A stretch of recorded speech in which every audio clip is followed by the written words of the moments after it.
Oh my god, I got so many comments about this. No, it's not illegal. Sorry, I was in the classroom for 16 hours today. There's this thing that's called the Chip Security Act. Bill Foster introduced it in May. I thought it had passed, but I was incorrect. And that bill would actually enforce location tracking and like supply chain attestation, which is not the same as it being illegal, but it's to prevent chips from being smuggled to China, but really it's to put trackers on chips. The reason why you don't see these chips for sale at all in the United States is because, well, the government has made it economically infeasible to do, which, if punishable by a fine means legal for a price, then economically infeasible means made impossible. That's because it costs like $20 billion to build a semiconductor fab. Every fab is unique, and so you can only build a certain type of chip out of that fab.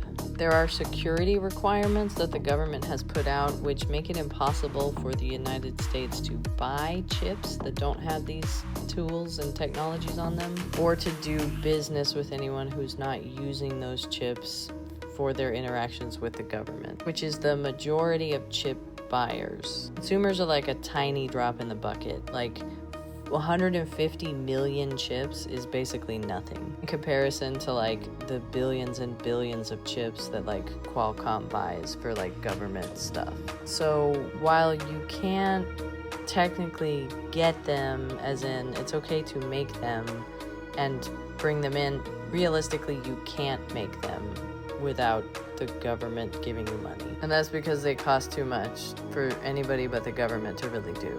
The other thing people talk about, oh, is this a real problem? Yes.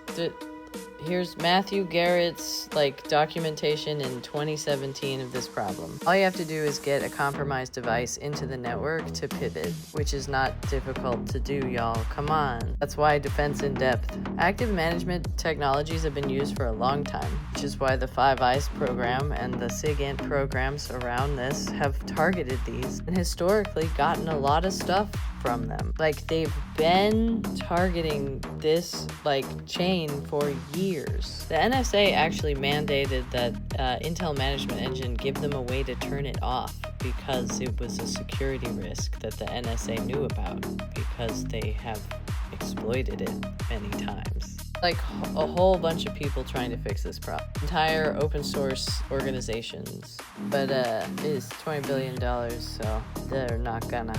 And sorry, yeah, I've been in the classroom for 16 hours today.